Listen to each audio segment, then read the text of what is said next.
30,000 na cake tayo for today's video. Hello mga ka-cake. So, for today's video ay full fondant cake ang ating gagawin. So, first time kong gumawa ng square na cake. Bali, ang size nito ay 8 by 6 inches ang taas. So, first time ko ang gumawa ng ganitong klaseng cake. Nakakagawa naman ako dati ng square cake pero mababa lang. Hindi as in ganito na pantay yung size niya at pabox talaga yung itsura niya. Tapos ay full fondant pa nga at money cake pa nga ang cake na ito. First time ko rin sa square cake na gumawa ng money cake at full fondant pa nga. So, hindi ko inaasahan na ganun siya kahirap gawin kasi sanay ako lagi sa mga round cakes ang aking ginagawang fondant at money cake. At first time ko nga gumawa ng money cake na full fondant. So, kung makikita nyo ay medyo messy ang aking working place. Yan pong mga namumuting iyan ay mga cornstarch. Kasi meron akong mali sa nagawa sa aking fondant. Bali nga pala, ang aking fondant dito ay ang pangmalakasang EMF by Chef Emily Peralta na akin ngang inaral noong nakaraang buwan sa Dasmariñas, Cavite. So, kung makikita nyo nga ay makalat at nagkalat nga ang aking cornstarch.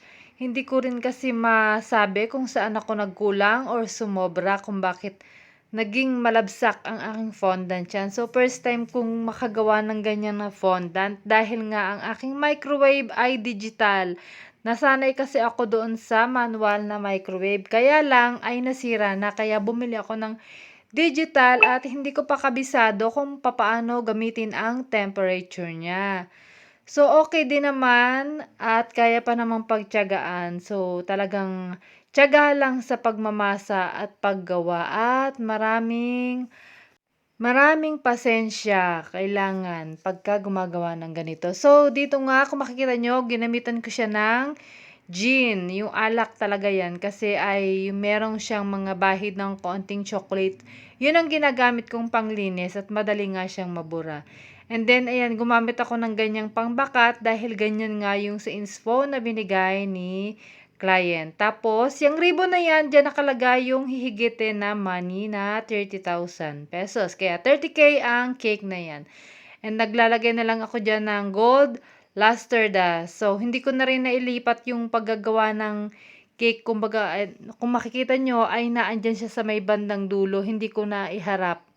Kasi sanay ako dito sa may space na to na dito gumawa. Dito ayan, ganyan. Yan ang working place ko talaga.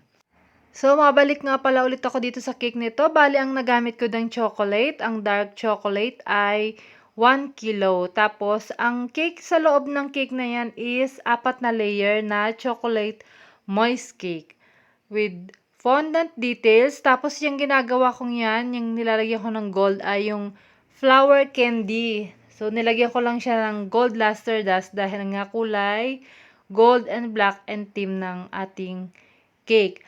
Tapos, yung nilalagay ko dyan na, makikita nyo mamaya, may nilalagay ako dyan mga dragées sa body ng cake. Dapat yan ay gold and black dahil yun ang team ng cake. Kaya lang, wala na talaga akong mabilhan ng black na dragées. Kaya, ang nilagay ko na lang ay yung medyo malaki na dragées. Tapos, ay, yan, sinalitan ko siya ng mas maliit na dragées. So, dyan. Bali, nung binakat ko yan is, nagtusok pa ako dyan using yung tawag dyan. Meron ako dyan gamit na may tilos yung dulo. Tapos, tinusok-tusok ko lang para mas madaling kumapit yung ating mga round na maliliit na dragées na yan. Ayan, makikita nyo, magkaiba ng size yung inilalagay ko dyan. Isang medyo malaki at isang maliit-liit. Kumbaga, dapat black yung sa may banda ng portion ng maliit. Dahil wala nga akong mabilhan na ng black is medyo maliit na lang talaga yung inilagay ko.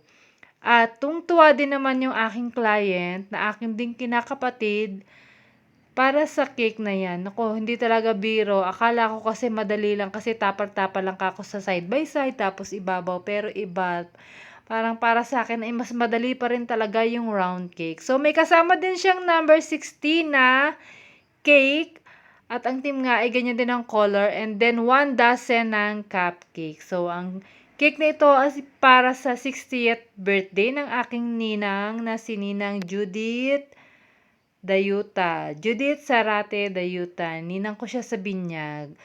So, ayan po ang ating final look ng ating cake. Worth 30k na cake. At yan po ang ginamit kong box, ang acetate clear box. And that's all for today's video. Thank you for watching, babush. Thank you!